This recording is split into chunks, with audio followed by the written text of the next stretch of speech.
สวัสดีครับตอนนี้ก็อยู่กันที่ตรงนี้เราจะเรียกมันว่าอะไรดีโชว์รูมเนาะของแบรนด์ Local Made Good หลายๆคนที่ดูช่องผมน่าจะมีรู้จักกันบ้างเลยผมเคยพูดถึงอยู่2คลิปด้วยกันเราจะมีคลิป Brand of the Year เลยของปีที่แล้วที่มีพูดถึงแล้วก็ชอบหลายๆคนน่าจะอยากรู้แหละว่าแบรนด์เราเนี่ยมันเกิดขึ้นได้ไงมีที่มาที่ไปยังไงลืมให้แนะนำตัวเราชื่ออะไรกันบ้าง2คนแนะนำตัวกันก่อน อาหลูครับโชติพัฒน์สุวิสุทธกุล Co-founder ของ Local Made Good มิลลี่นะคะกันตะวันนารากุลมงคลค่ะ เป็นดีไซเนอร์แล้วก็อาร์ตดีเรคเตอร์ของ Local Made Goods ค่ะ โอเคเริ่มมาได้ไงแบรนด์จุดเริ่มต้นของการสร้างแบรนด์เสื้อผ้านี้ขึ้นมาต้องเกริ่นก่อนว่าจริงๆแล้วตอนเด็กอะผมเริ่มขายของเริ่มมีหัว entrepreneurship อะตั้งแต่แบบป .4 ป .4 ซื้อขนมจากที่เซ็นทรัลผมซื้อมา20มั้งขาย40หรืออะไรสักอย่างอ่ะก็บวกไปค่าฮิ้วใช่โอเคแล้วก็กลายว่าขายดีเกินอาจารย์มาจับบอกว่าเมื่อก่อนเขาแบบห้ามใช่ไหมในโรงเรียนเขาห้ามเลยไม่ได้เลยห้ามขายของในโรงเรียนแบบโชติพัฒน์อยากได้อะไรหรือเปล่าลูกอะไรอย่างเงี้ยที่บ้านมีปัญหาหรือเปล่าเปล่าผมอยากขายผมก็แบบสนุกในการขายอะไรเงี้ยก็เลยเลิกขายใช่ธุรกิจแรกเลิกขายไปอีกธุรกิจหนึ่งตอนม.3 ย้ายโรงเรียนละมาอยู่สงขลาเอาคอนเฟกมาขายแม่ชอบทำขนมก็ดูมีเวนี่หว่าแต่รอบนี้เราไม่ขายเองแหละขายเองแล้วโดนก็เลยเข้าหาแม่ค้าที่เขาอยู่ในโรงอาหารที่เขาขายขนมแบบน้ำแข็งใสอะไรอย่างนี้อยู่แล้วผมมาเข้าไปดีลว่าผมมาขนมมาส่งแล้วก็เป็นขายส่งแล้วตอนนี้ใช่มีพัฒนาการจะขายปลีกโอ้เจ๋งว่ะมาขายให้แม่ค้าเท่านี้แล้วก็เอาไปขายต่อเองแบบอยากได้เขาจะขายเท่าไหร่ก็แล้วแต่เขาไปอัพกำไรเท่าไหร่เราส่งเท่านี้ใช่เราก็ไม่ได้ลำบากเรื่องเงินอะไรใช่ไหมแต่ไหนแต่ไรแต่แค่แบบชอบผมเป็นคนที่ต้องเก็บตังค์ซื้อของเองตั้งแต่เด็กเพราะว่าเหมือนที่แบบสอนมาว่าก็คือไม่ได้ว่าต้องดิ้นรนหรอกแต่ว่าเขาสอนให้เรารู้จักหาเงินเองให้เป็นตั้งแต่เด็กใช่แล้วก็ช่วงนั้นช่วงม.4 ก็จะเริ่มเข้าสู่วงการแฟชั่นแบบเต็มตัวแล้วผมเริ่มเข้าวงการแฟชั่นตอนประมาณม.3 เริ่มจากฟังฮิปฮอปฟังเพลงแรปใครอ่ะตอนนั้นฟังใครอ่ะน่าจะเป็นยุคกับแรปเปอร์ไทยกำลังมาพวกไทเทเนียมแบบดัชจิมจุยบอยลันอะไรเงี้ยเริ่มยุคใหม่ขึ้นมานิดนึงแล้วเราฟังเปิด YouTube ฟังอินเทอร์เน็ตหรือว่าโหลดมาไว้ YouTube อ๋อ YouTube ก็ช่วงนั้นอินเทอร์เน็ตเข้าถึงง่ายและมือถือเปิดเน็ตได้โอเคใช่แล้วก็เริ่มแต่งตัวแบบไปซื้อแบบสติ๊ซี่ซื้อก็คือดูตามศิลปินที่เขาแต่งนั่นแหละเขาใส่อะไรกันมีรูปไหมมีรูปสมัยนั้นไหมโหงานส่งมาให้ด้วยเดี๋ยวขึ้นอินเสิร์ตคนดูจะได้รู้ว่าฮิปฮอปยุคนั้นเป็นยังไงสาวจนมาเข้ามหาลัยก็เรียนเกี่ยวกับแบบ entrepreneurship ก็คือเป็นแบบด้านเรียนที่ไหนครับมกรุงเทพแปลว่าเราก็รู้ตัวตั้งแต่เด็กแล้วใช่ไหมเราเลยเรียน entrepreneur เรารู้ว่าเราอยากทำธุรกิจใช่ไหมจากที่เล่ามาเนี่ยมันมีแต่เรื่องนี้อยู่ในชีวิตจริงๆพาร์ทธุรกิจเหมือนจะมากกว่าแฟชั่นด้วยซ้ำหรือเปล่าช่วงจริงๆอ่ะชอบแล้วก็คนอื่นรอบตัวคาดหวังให้คือจริงๆอ่ะทุกคนผมถามเพื่อนทุกคนอ่ะว่าเชื่อผมจะเรียนอะไรวะทุกคนบอกยังไงมึงก็เรียนแฟชั่นทุกคนแม่งคาดหวังให้ผมเรียนแฟชั่นเพราะจริงๆผมแต่งตัวหนักมากนี่อีกเรื่องนึงที่ทุกคนคาดหวังให้ผมเข้าแฟชั่นใช่ป่ะแล้วอย่างเดียวเลยอ่ะที่ผมจะไม่เข้ามันก็คือแฟชั่นนั่นแหละเพราะว่าทุกคนแม่งคาดหวังไม่ชอบให้คนคาดหวังหรอไม่ชอบให้คนรู้อยู่แล้วผมจะทำอะไรอ่ะเขาเรียกว่าอะไรย้อนแย้งนิดนึงหมายถึงว่าเวลาที่คนคาดหวังให้เราเป็นอะไรอ่ะแบบที่เราแสดงออกมาแล้วอลูจะชอบแบบจะหนีจะไม่ตอบรับความคาดหวังนั้นอ่ะโอเคจะแบบสวนทางโอเคพอเข้าใจแล้วพอรับบอกแล้วเริ่มเห็นภาพแล้วว่าทำไมมันถึงเป็นโลโก้เป็นกู๊ดโอเคตอนนั้นมันก็จะมีแบบ2คณะใช่ไหมก็คือแฟชั่นตัดไปแล้วมันก็จะแบบ entrepreneurship กับแบบพวกบริหารทั่วไปซึ่งบริหารทั่วไปมันจะมีบัญชีซึ่งผมแม่งไม่เอาบัญชีเว้ยตัวเลขไม่เอาเข้าใจไม่เอาเหมือนกันพี่ก็ไม่เอาแต่ entrepreneurship อ่ะมันจะมีความแบบก็เจ้าของแบบธุรกิจมันเหมือนเรียนมันดูสนุกกว่าใช่พอบริหารมันต้องเน้นบัญชีเยอะนั่นแหละใช่เข้าใจตอนนั้นเริ่มรู้จักมิลลี่แหละใช่แล้วมิลลี่แบบมาช่วยดีไซน์คือเจอกันที่มหาลัยไม่ตอนนั้นเจอมิลลี่ที่คอนเสิร์ตที่1975เจอคอนเสิร์ต1975ใช่ค่ะมิลลี่จริงๆมิลลี่เรียนอยู่ที่อังกฤษแล้วคืออะไรช่วงนั้นปิดเทอมกลับมาช่วงนั้นปิดเทอมใช่ค่ะมิลลี่เรียนอยู่ตั้งแต่ม.5 ไปเรียนคอร์สแบบ มปลายจริงๆกะจะไปแลกเปลี่ยนแค่ปีเดียว เออ แต่ว่าเรียนแบบผิดคอร์สไปเรียนแบบคอร์สที่มันจบ2 ปี ก็เลยมันทานเซอร์เกตไม่ได้ก็เลย ก็เลยบ ต้ อ อง ก ท ว่าน เรียนไปให้จบ ก็เลยบอกว่าข จ่ อย ตังค์ไปแล้ว เรียนต่อได้ไหม เออ ใช่ค่ะแล้วก็เลยรู้สึกว่าชอบหมายถึงว่าชอบเพราะว่ามิลลี่เป็นสายแบบดีไซน์สายอาร์ตแล้วที่นั่นอ่ะเหมือนเขาค่อนข้างเปิดรับแบบไอเดียใหม่ๆอะไรอย่างเงี้ยเหมือนเราคิดจะทำอะไรเขาก็ปล่อยให้เราทำไม่ค่อยตีเราอยู่ในกรอบเท่าไหร่แล้วก็เลยรู้สึกว่าแบบชอบแล้วเขาก็ซัพพอร์ตเขาจะ encourage ให้เราแบบว่าคิดให้เรากล้าทำให้เราแบบอะไรที่มันดูเป็นไปไม่ได้อะเขาจะทำให้มันเป็นไปได้ให้ได้อะไรอย่างเงี้ยก็เลยรู้สึกว่ามี mindset ที่ว่าแบบเราทำได้ทุกอย่างแบบที่เราอยากจะทำแต่ว่าก็เลยแบบเหมือนได้ตรงนี้มาจากการเรียนที่นู่นด้วย แล้วมิลลี่มีเรื่องธุรกิจแบบอลูบ้างไหมวัยเด็กไม่มีเลยเรามาสายแบบ สายอาร์ต อย่างเดียว อาร์ตอย่างเดียวตอนนั้นคือแบบหมกมุ่นตอนแรกมิลลี่ชอบเฟอร์นิเจอร์มากจะเป็นสายไปทาง industrial design แต่ว่าตอนเรียนมหาลัยอะเรียนดีไซน์คราฟต์ก็คือเป็นเพราะว่ามิลลี่อะยังไม่รู้ตัวเองว่าตัวเองอะ เรียนอะไรดี ชอบด้านไหนกันแน่ใช่เพราะตัวเองชอบศิลปะทุกแขนงเลย แล้วทำไมถึงไปเลือกดีไซน์ครับ เพราะว่าในคอร์สอะเขาให้มิลลี่ทำทุกอย่างทั้งคือทำตั้งแต่แบบว่าทอผ้ามีเป่าแก้วมีทำเซรามิกมีทำจิวเวลรี่ ทำเมทัลก็คือเหมือนแปลว่าเป็นคนที่อยากชอบอะไรที่มันเริ่มตั้งแต่ต้นอยากจะรู้กระบวนการมันทั้งหมดก็เลยอ่ะอันนี้แหละฉันจะเรียนอันนี้น่าจะเป็นสายแบบสายรีเสิร์ชสายไปลึกอะไรอย่างเงี้ย ลึกจริง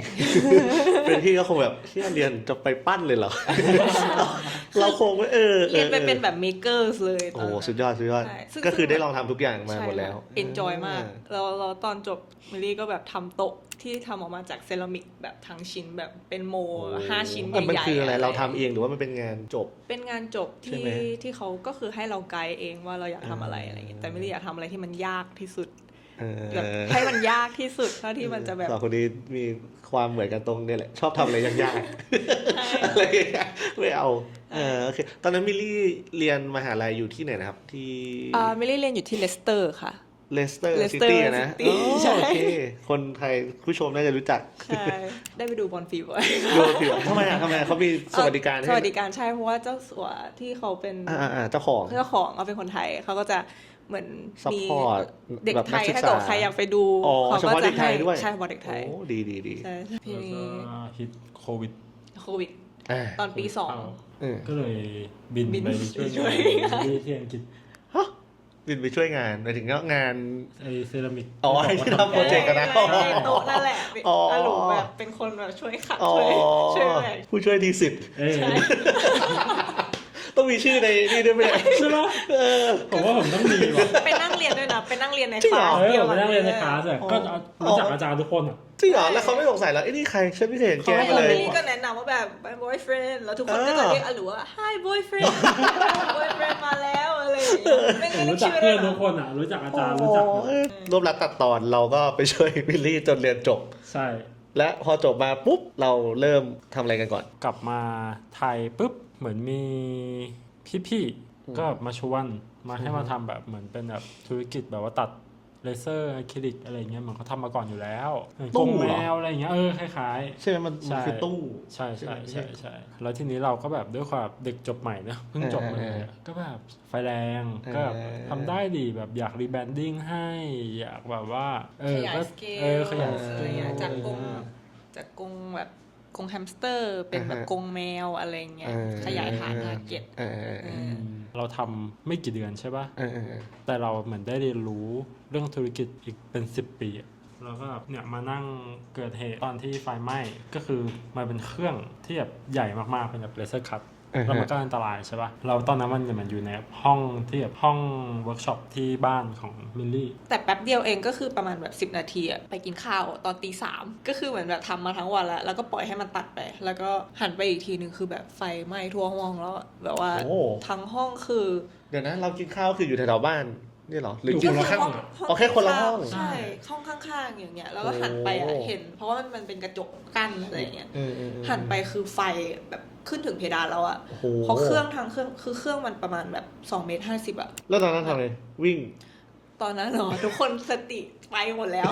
ตอนนั้นอยู่ใครมีคนอยู่กันหลายคนใช่ไหม มีอยู่กัน3คนเมลี่ก็คือวิ่งไปเคาะประตูเรียกทุกคนในบ้านออกมา แล้วเราเหมือนพอญาติแบบเขามีวุฒิภาวะเขาก็แบบรีบวิ่งไปสับคัทเอาท์แล้วก็พาอาม่าออกมาพาทุกคนออกมาอะไรเงี้ย ก็โอเคทุกคน แล้ว ปล ก็ อดภัย ทุกคนก็คือแล้วคนที่ดับ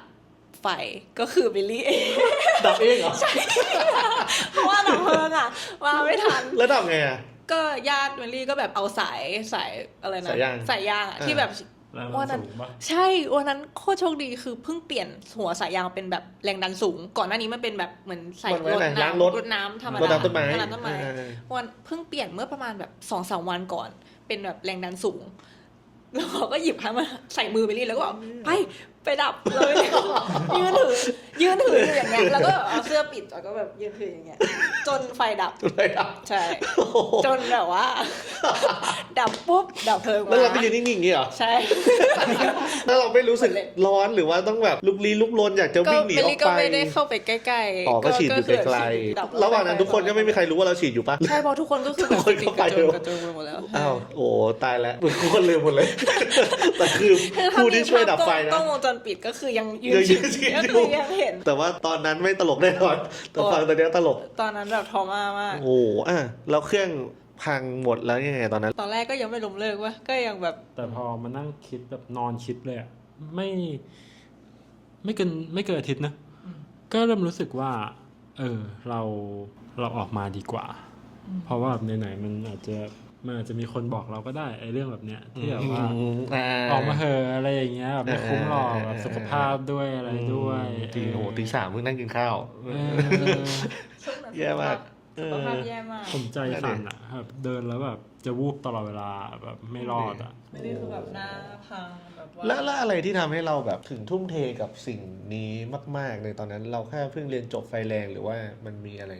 หรือแค่เป็นคนที่ทำอะไรเราทุ่มกันอยู่แล้ว น่าจะทั้ง2อย่าง คือมันเพิ่งเรียนจบด้วย แล้วมันเป็นธุรกิจแรกด้วยที่ทำก็ ก็อยากทำให้มันดีที่สุดอ่ะ ใช่ใช่ใช่แต่ว่าพอมันถึงวันที่เราตัดสินใจแล้วว่าเราจะไม่ทำมันแล้วอ่ะ กลายเป็นว่าก็โล่งไป หนึ่งในวันที่แบบโล่งที่สุดในชีวิต โล่งที่สุดในชีวิตตั้งแต่เกิดมา ใช่จริงจริงก็คือ ดีมันโล่งแต่แล้วมันดีใจใช่ไหมหรือมันแค่รู้สึกโล่งว่าเอ้ยจบไปสักที มันแค่โล่งนะเพราะว่าเหมือนตอนนั้นมันก็แบบมีความรู้สึกแบบเคว้งๆอยู่เพราะเรื่องมันเพิ่งเกิดอะไรอย่างเงี้ย จะทำอะไรต่อดีนะ จะทำอะไรดีอะไรเงี้ยเราทำอะไรต่อดีมันคือจุดที่ต่ำที่สุดของชีวิตตอนนั้นน่ะคือที่บ้านเหมือนมีปัญหารุมเร้าหลายอย่างมีทั้งเรื่องนี้ใช่ไหมคะที่แบบเพิ่งเกิดแล้วก็แบบที่คนที่บ้านเสียอะไรอย่างเงี้ยแบบทั้งสองคนเลยเวลาไล่เลี่ยกันแบบ ทั้งสองบ้านแม่หลูก็ ใช่แล้วก็แบบมีแบบที่บ้านเข้าโรงพยาบาลอะไรก็คือเรื่องสุขภาพอ่ะมันแบบพิษต่อกันเลยเป็นปีที่ดิ่งมากๆเหมือน ปีชง เรลิตี้ฮิตติดกันเลยแบบไม่ให้เราพักเลยอะแต่จุดที่ต่ำที่สุดก็คือตอนนั้นแหละที่แบบมันแบบไฟไหม้แล้วมันแบบไม่เหลืออะไรแบบไม่มีอะไรจะเสียแล้วจริงๆ ก็เคว้งไปสักพักหนึ่ง ก็ไม่ได้เคว้งนานตอนนั้นก็แบบ ผมเป็นคนแบบมูฟออนไวนิดนึงก็เลยแบบใช่หลุจะเป็นแนวแบบว่าโอเคเราจะเก็บเรื่องนี้ไว้เผื่อวันหนึ่งเราจะได้เล่ามันอะไรอย่างเงี้ยแล้วก็ไปต่อไม่ต้องไปค้ำควรกับมันไว้มาค้ำควรวันที่เราจะมาเล่าเนี่ยดีว่ะดีหลังจากนั้นเราก็มูฟออนจากเรื่องที่ปัญหารุมเร้าหลักๆก็ไฟไหม้เนี่ยแหละแล้วเราคิดยังไงตอนนั้นคิดจะไปทำอะไร ตอนนู้นเหรอ ตอนนั้นเริ่มคิดแบบว่าอะไรก็ได้ที่แบบง่ายที่สุดเลยแบบเชื่อหลับตาในภาพแล้วอะไรง่ายสุดวะคอหมูย่างแม่ที่ทำ จริงปะตั้งแต่กินมาคอหมูย่างที่แม่ทำแม่อร่อยสุดในชีวิต คอหมูย่าง ก็ลองทำดู อันนี้ทำไอจีแล้วด้วย เป็นแบบ delivery เท่านั้นแล้วก็ ทำเมนูทำอะไรสวยมาก เมนูที่สวยที่สุดในชีวิต สวย กล้าม าก พูด จ เลย ริง แล้วก็ ส่ง ทำ ให้ มี เพื่อน ได้เดี๋ยวพี่จะขอรูปมาใส่ แต่ อิน ไม่ เสิ เค ร์ ย ต เอามา อ้าว สู่โลกใบนี้ ใช่ จริงไหมทำไมอ่ะ มันเหมือนเป็นธุรกิจที่เราไม่อินอ่ะ เราไม่มีใจ มัน มันเลยอะ F&B แล้วมันเป็นอะไรที่เราไม่อินเลย เข้าใจ แต่ personally เราไม่ใช่คนที่ชอบกินอะไรซ้ำๆแบบพัฒนาสูตรอยู่อย่างนั้น หรือว่าอะไรที่แบบต้องทำให้รสชาติมันออกมาดีที่สุดเราชอบ ก็คือทุกวันนี้กินก็คือเปลี่ยนทุกวัน ก็ลองร้านใหม่ๆอะไรใหม่ๆไป ใช่ ใส่ explore มากกว่า ก็เลยแบบเรา คิดว่า มันไม่ใช่เรา แล้วมารู้ตอนไหนคือ ระหว่างเราทำเมนูไปแล้วเราก็ค่อยๆรู้ตัวว่าเอ้ยมันคง ใช่ ไหม เหมือนค่อยๆเลิกพูดถึงมันไปเอง ใช่อยู่ดีก็ลืมมันไปเลยอ่ะ แบบเหมือนแบบ ลืมเลยอ่ะ เหมือนแบบ เข้าใจ นู่นนี่นั่นนู่นนี่เข้ามาเพราะว่าตอนนั้นมิลลี่ก็ทำหลายอย่าง ตอนนั้นมีรับทำเซรามิกด้วย แบบรับผลิตเซรามิกเริ่มทำสิ่งที่แบบว่าโอเคตัวเองเรียนมา ก็คือเหมือนที่ขายทุกวันนี้ปะเซรามิก ไม่เป็น ต เซ อน รา นั้น มิก เป็น แบ อะ บ ไร เป็นชิ้นเป็นอ็อบเจกต์เป็นแบบส เป็น ตั๊กเจอร์ เป็น เป็นโต๊ะเล็กๆอะไร อ๋อ อย่าง เป็น เงี้ย โต๊ะเป็นอะไรเป็นชิ้นใหญ่ไปเลย industrial เลยใช่ค่ะ อ่า เป็นถาดเป็นอะไรอย่างเงี้ย อ๋อโอเค ก็เริ่มทำอันนั้นมา แล้วก็เริ่มคิดจะมาทำคอหมูย่าง ใช่ แล้วก็เลิกไป ค่อยๆลืมมันไปแล้วก็มานั่งตกตะกอนกันในห้องนอนมิลลี่ว่า เป็นวันเป็นแบบแค่คืนแบบคืนเดียวเลยอะที่แบบว่าอยู่ดีๆก็มานั่งแบบคุยลึกซึ้งกันว่า จะเอาไงกับชีวิตดี แบบว่าเราจะท เราจะทำอะไรกันดี ำเราทำอะไรแบบ เออ เราทำอย่างนี้ไปทั้งชีวิตกันจริงๆหรออะไรเงี้ยแบบ ตอนนี้ที่เราอยู่กันมันเหมือนอยู่ในจุดที่แบบต่ำที่สุดในชีวิตแล้วอะเราแบบมันไม่มีทางลงไปได้มากกว่านี้แหละแล้วสิ่งที่เราทำอะทำไมเราไม่หาสิ่งที่มันเราอยากทำมันจริงๆหรือว่าเราทำแล้วมันจะแบบมีความสุขกับมันจริงๆเอาความสุขโอเวอร์เงินอะ ล้ม business plan ทิ้งไป เอาแบบทุกอย่างแบบทิ้งไปหมดเลย เอาอะไรที่เราอยากทำอ่ะแบบว่าก็มาคุยกันว่าแบบมันมีอะไรที่ติดอยู่ในใจเราบ้างหรือ ที่ เป เรา ล่า ยังไม่ได้ทำ ที่เราแบบอยากทำมากๆแต่เรายังไม่ได้ทำมันออกมา แล้วคือรู้แหละอาหลัวก็มีเรามิลลี่ก็รู้ว่าอาหลัวคิดอะไร ติดมาตั้งแต่เหมือนเราหนีมันมาตลอดอะ ใช่ ไหม เออ โอเคในที่สุดท้ายก็ได้ทำมันสักทีอยากรู้นิดนึงระหว่างที่เราหนีมันไปเรื่อยๆเนี่ยเราพับมันเก็บไว้เลยหรือว่าเราก็ยังแต่งตัวยังดูแฟชั่นอยู่ เราแต่งตัวเราดูแฟชั่นเรา ทุกอย่างเหมือนเดิม แต่แค่ไม่อยากเอามาเป็นธุรกิจ ใช่ เพราะก่อนหน้านี้รู้สึกว่าถ้าเอาสิ่งที่ชอบมาเป็นธุรกิจอะกลายเป็น โอเค เราจะไม่ชอบมันแล้วอะไรเงี้ยมันจะแล้วแบบด้วยความที่เรารู้ชอบแฟชั่นมากๆแบบชอบมากจริง ก็เลยเราก็เลยไม่อยากเอามันเข้าใจเคยเรื่องเนี้ยเคยประสบกับตัวเลยเมื่อก่อนชอบหนังมากชอบดูหนัง ชอบแบบจนทำงานแรกๆก็เนี่ยจะอยู่ในวงการหนังอะไรพวกเนี้ยทำงานพวกนี้มาแล้วมันจนมันเบื่อไปเลยอ่ะทุกวันนี้ก็คือเมื่อก่อนช่วงที่ทำงานดูหนังแบบทุกวันหนังทุกประเทศทั่วโลกดูหมดเพราะว่าด้วยงานมันต้องทำทุกวันนี้แทบไม่ดูหนังเลยกลายเป็นสิ่งที่เบื่อไปเลยเพราะว่าแต่ว่าสุดท้ายมันเขาเรียกอะไรมันคนต้องมีจุดบาลานซ์แหละสิ่งที่ชอบกับงานอ่ะเหมือนตอนนั้นพี่ไปทำมันสิ่งที่ชอบแต่ว่าเราไปทำมันเป็นงานไปเลย 100% มันก็เลยไม่ไหวแต่ตอนเนี้ยก็เข้าใจฟิลของมิลลี่กับหลูพอมาทำเสื้อผ้าเหมือนกันก็เราก็จะถอยจากความเป็นงานออกมานิดนึงมันเลยยังอยู่ได้ ใช่ไหม ต้องเล่าก่อนว่าก่อนหน้าที่จะกลับมาไทยกันอ่ะเราไปเจอแบรนด์อยู่แบรนด์นึงซึ่งก็เป็นอีกหนึ่งจุดเปลี่ยนที่ทำให้แบรนด์แบบการความอยากทำแบรนด์อ่ะมันอยู่ในใจเรามาตั้งแต่ตอนนั้นเหมือนนั่งอยู่ในห้องมิลลี่นี่แหละแล้วก็ที่อังกฤษเราก็แบบไม่เคยเห็นแบรนด์นี้มาก่อนเลยมันคือ Story MFG แล้วเหมือนช่วงนั้นเป็นช่วงที่ผมอ่ะกลายว่าสไตล์การแต่งตัวมันเริ่มชิลขึ้นเรื่อยๆจนแบบบางทีเราก็ลืมแต่งตัวแล้วแค่ อยากหยิบเสื้อยืดอยากหยิบอะไรก็ได้ง่ายๆเลยแล้วก็เจอ Story MFG เราก็แบบเชี่ยกูไม่เคยเจอแบรนด์ไหนที่มันถูกจริตณตอนนั้นขนาดนั้นทุกวันนี้ยังแคปไว้อยู่เลยอะไอ้รูปวันแรกที่เจออะจริงเหรอส่งมาด้วยนะเดี๋ยวไปขึ้นอินเสิร์ตได้คือมันแบบโหสไตลิ่งทุกอย่างหรือว่าการจัดแบบการถ่ายช็อตสีดีไซน์ทุกอย่างมันแบบถึงอ่ะยิ่งดูยิ่งหลงไหลอ่ะยิ่งดูยิ่งชอบมันต่างจากแบรนด์อื่นยังไงเอาอย่างนี้ดีกว่าเพราะว่าคิดว่ากว่าอาหลูจะมาเจอกับบิลลี่กว่าจะมาเจอ MFG เราคงเจอมาหลายแบรนด์แล้วทำไมเราถึงว่าแบรนด์นี้มันคือเขาเรียกว่าอะไรจุดหมายของเราอย่างแรกที่ฮิตเลยนะตอนนั้นอ่ะผมหากางเกงกับกระเป๋า2อย่างนะที่หาเท่าไหร่ก็หาไม่เจอเว้ยหมายถึงว่าหากางเกงทรงแบบนี้สีแบบเนี้ยเราไปเจอมันไหนผมแค่มันอยู่ในหัวผมอะแบบกางเกงแบบเนี้ยไม่ได้ว่าไปดูอะไรมาแล้วแบบไม่ดูอะไรมาอยู่ในหัวเฉยๆว่าแบบเชื่อผมอยากได้กางเกงแบบเนี้ยทำไมมันไม่มีใช่แล้วอาหลูก็พูดกับมิลลี่ บ่อยมาก อยากได้กางเกงทรงนี้สีเนี้ยแบบเราไม่รู้ก็แบบโอเคไปช่วยหาแล้วก็แบบไปตามช็อปอะไร ไม่ได้ดูว่าแบรนด์อะไร ก็ไม่เจอ ด้วยแค่จะเอาทรงนี้มันทรงเป็น ใช่ ยังไงลองเล่าให้ฟังหน่อยทรงสีตอนนั้นมัน มันคือคล้ายๆแบบคาโก้ยุคเนี้ยแต่ทรงมันแบบทรงมัน พวก ส มัน วย จะไม่ได้แบ็กกี้อะแต่ว่ามันจะเป็น แล้ แล้ว วสีมันก็จะเป็นขี้ม้าแต่เป็นขี้ม้าเฉดที่มันแบบไม่ได้เป็นแบบคาโมอะแต่มันเป็นเฉดแบบบอกไม่ถูก แปลกๆ แล้ว อะ ก็แบบมีดีเทลกระเป๋าอะไรที่มันแบบไม่ได้เหมือนเป็นคาโก้อะไรอย่างเงี้ย เราก็เลยมาเจอที่ MFG ใช่แล้วรูปที่มันเด้งขึ้นมา นั่นคือรูปมันอ่ะ อัลกอริทึ ชื่อ ม อัลกอริทึม เออ เฟซบุ๊กมันแอบฟังเรา นั่นคือกางเกงแบบอย่างนั้นเป๊ะๆอ่ะแล้วก็แบบแล้วกระเป๋าอีกแล้วกระเป๋าอันนั้นที่อยากได้แม่งดันอยู่ในรูปเดียวกันกับอันนั้นอ่ะ จริงเหรอหรือว่าเราเคยเห็นแอดนี้ผ่านไป ไม่รู้ ไอ้ที่คิดอยู่ในหัวนี่มันนานเท่าไหร่แบบเป็นปีๆหรือว่า ไม่นะก็ ไอ้ภาพที่เราเห็น 3 เดือนใช่ไหม3-4 เดือนอะ ที่เริ่มลิมิตไอ้กางเกงเอาอีกก็สาว อยากได้อะ แต่ไม่รู้ว่าของอะไร ใช่ตามเลยหลังจากนั้นเข้าไปฟอร์ไอจีเข้าไปดูเว็บอะไรอย่างเงี้ย แต่ตอนนั้นอ่ะก็ยังไม่ได้คิดอะไรมาก ยังไม่ได้คิดว่าจะซื้อจนกระทั่งได้ไปที่ช็อปเขาที่ไบตันพอเข้าไปในช็อปปุ๊บอะมันยังไม่เคยมีช็อปไหนที่ให้ experience แบบเหมือนช็อปนั้นอะมันคือมูดทั้งหมดเลยนะ มันไม่ใช่ว่าเขาอยากให้มันเป็นมูดอย่างนี้แล้วเขาแบบว่าแค่สั่งอินทีเรียให้มาทำเป็นมูดอย่างนี้แล้วก็แบบทำสครับเจอร์ขึ้นมาหรืออะไรเงี้ยแต่มันคือทุกอย่างดีเทลแบบดีเทลทุกอย่างที่เขาใส่เข้าไปอ่ะมันแบบ intentional มากๆคือเราสัมผัสได้ว่าเขาแบบใส่ใจกับในทุกๆสิ่งอ่ะ ดีเทลโอเค ใช่แบบทั้งการใช้สตาฟการเล่าเรื่อง พี่ยังไม่เคยไปเดี๋ยวต้องไปหาดูคลิปแล้วกลิ่น กลิ่นก็ใช่ กลิ่นด้วย แล้วแบบเข้าไปแล้วมันแบบมันจำได้อะมันแบบตาตึงอะห้องรองทุกอย่าง ตอนจับแมททีเรียลอะไรอย่างเงี้ยแบบกระเป๋าเช่นุ่มขนาดนี้วะ แค่แบบพลิกดูแล้วก็แบบ โอเค มันคือเป็นประสบการณ์แฟชั่นที่เราไม่เคยเจอมาทั้งชีวิตจะใช้คำนี้เลยได้ไหมใช่ไหมแล้วเรามาเจอมันที่เนี่ยเราก็เลยรู้สึกว่ามันประทับใจ มันตาตึง มันตาตึง แล้วสิ่งที่เราแบบ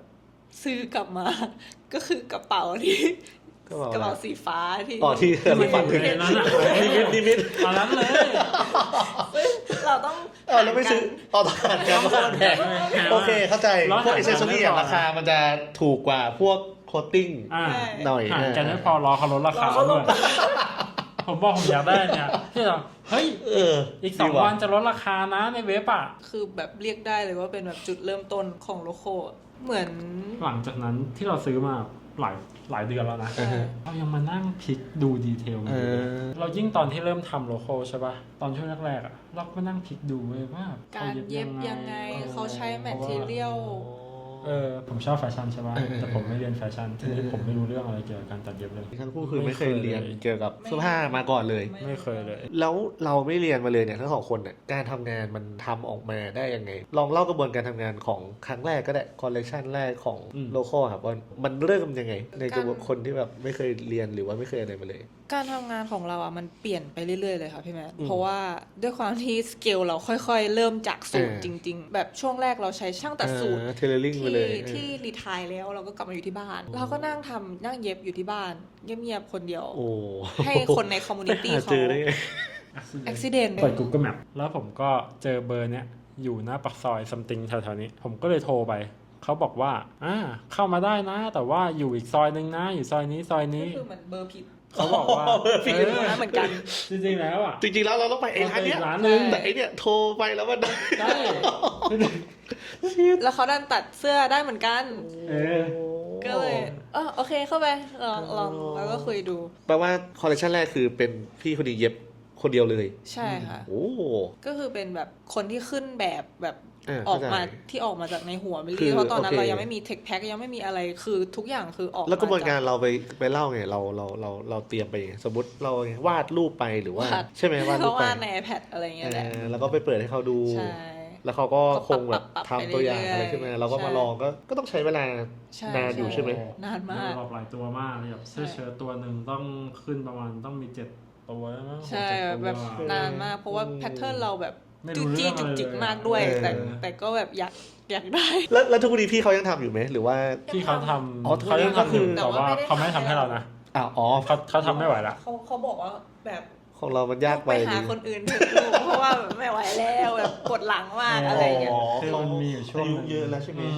มันมีอยู่ช่วงหนึ่งที่สเกลมันเริ่มใหญ่ขึ้นเรื่อยๆแล้วผมแบบสั่งแบบเยอะขึ้นเรื่อยๆแล้วกลายเป็นว่าเขาแบบทำให้ไม่ไหว แล้วพอเราเริ่มคิดจะทำแล้วเนี่ยเราเรียกว่าอะไรอะทำการบ้านยังไงที่แบบว่าชื่อแบรนด์คอนเซปต์ทำไมมันถึงออกมาแบบนี้มันเริ่มตั้งแต่วันนั้นเลยหรือว่ามันก็ค่อยๆพัฒนามาเรื่อยๆจนออกมาเป็นแบบนี้ ตอนแรกเราคืนนั้นอะเราได้กันแต่ชื่อแบรนด์นะ อ๋อที่คุยกันก็คือได้ชื่อแบรนด์เลย วันนั้น ว้าว ไฟแรงมาก เราเริ่มทุกอย่างวันนั้นเลยคืนนั้นเลยค่ะ อืม ก็นั่งคิดกันเลยว่าโอเคเราอยากได้ชื่อประมาณไหน เออ เราอยากได้ชื่อที่มันมีตัวย่อได้ เพราะว่า เออ เราไม่ได้อยากให้มันเป็นแบบ เขียนเต็มตลอดเวลา เขียนเต็มตลอด อือฮะ ใช่เพราะเราแบบในใจลึกเรายังไม่รู้เลยนะว่าเราจะทำแบรนด์อะไรแบบออกมาเป็น จริงเหรอ ไง แต่เป็นชื่อนี้ก่อนแล้ว ใช่ ยังไม่รู้คอนเซปต์ไม่มี จริงๆพอจะรู้แหละ พอ เพราะว่าเราได้ เพราะมันความ เราได้ local อินสปายมาจาก เออ สตอรี่เยอะ แต่เราก็รู้ว่าเราอยากใช้แมทเทียลแบบไหน แต่ว่าเราไม่ได้อยากทำแบรนด์ให้ออกมาเหมือนสตอรี่เหมือนเรายิ่งชอบเขามากเท่าไหร่เรายิ่งอยากแบบว่าไม่ เอาเขาขึ้นหิ้ง เอา เออ เหมือนเขาคืออีก โอเค เข้าใจ อีก category อีกเลเวลหนึ่งแล้วอ่ะเราจะไป เราก็อยากโตในแบบของเรา ของเรา เราก็เลยรู้สึกว่าโอเคเราจะไม่จำกัดกรอบว่าตัวเองว่าเราจะแบบโตไปทางไหน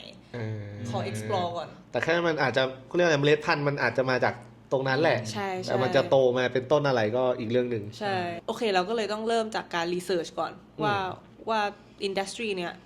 มันมีอะไรบ้างให้เราเล่นบ้าง หลังจากที่เราคิดชื่อคิดอะไรเสร็จแล้วใช่ไหมคะอีกประมาณไม่กี่วันมั้ง อาทิตย์หนึ่ง ประมาณอาทิตย์หนึ่งอ่ะมันก็มีงานเอ็กซ์โปเป็นงานแบบงานคราฟที่เขาจะรวมชุมชนจากทั้งประเทศ ที่ไทย